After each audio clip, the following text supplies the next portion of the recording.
महागडी साडी असो किंवा महागडा ड्रेस असो, मी तर माझ्या घरच्या घरीच धुते आणि आजही धुतले. पण त्याआधी ना सकाळी सकाळी ना झेंडूची पाकळ्या करून ना सुकवायला ठेवल्या आणि याचं मी काय करते हे तुम्हाला वेगळं सांगायची गरज नाही आहे. तर त्यानंतर स्वयंपाकाला लागले आणि आज मी वाफवलेली ढोबळी मिरची करत होते. तर आधी मिरच्यांना ना एक एक कट देऊन घेतला, त्यानंतर मिरच्या वाफवायला ठेवल्या आणि मग घेतले ड्रेस भिजत घालायला. तर इथे ना पाण्यामध्ये आपल्याला 1 चमचाभर शॅम्पू घ्यायचा आहे, 1 चमचाभर व्हिनेगर घ्यायचं आहे आणि 1 चमचाभर आपल्याला कंडिशनर घ्यायचं आहे आणि हे छान मिक्स करून ना याच्यामध्ये मी ड्रेस भिजत घातलेला आहे. तर मी अशाच पद्धतीने ना साड्यासुद्धा धुते आणि डार्क असतील, तुमच्या डिझायनर असतील तरी पण आपण या पद्धतीने धुवू शकतो आणि मी धुते म्हणजे आणि छान निघतात. त्यानंतर हे भिजत घातलं एक 10-15 मिनटं.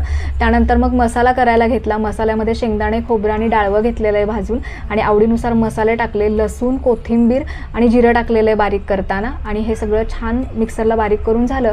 तोपर्यंत मिरच्या वाफवलेल्या होत्या आणि त्या वाफवलेल्या मिरच्यामध्ये ना मग हा मसाला भरायचा आणि मसाला भरताना ना आतमध्ये थोडंसं 1-2-3 थेंब पाणी असतं ना, तर तो मसाला छान चिटकून राहतो त्या मिरचीला आणि परतताना ना त्या पटकन परतल्या जातात कारण त्या आपण वाफवलेल्या असतात. तर अगदीच झटपट आपल्याला करायचं असेल ना ढोबळी मिरची तर आपण अशा पद्धतीने करू शकतो. तर रेसिपी आवडली असेल तर मला कमेंट करून नक्की सांगा तसं. त्यानंतर मग किचन वगैरे आवरून घेतलं, तोपर्यंत ड्रेस भिजतच होता. तर आता ड्रेस आणि साडी असेल तरी हीच पद्धत आहे, फक्त भिजलेल्या ड्रेसला ना आपल्याला हाताने चोळून काढायचं आहे आणि छान धुवून निथळायला ठेवायचं आहे, नंतर सुकायला टाकायचं आहे. अजिबात घामाचा वास राहत नाही, कलरही जात नाही. व्हिडिओ आवडला असेल तर लाईक शेअर नक्की करा.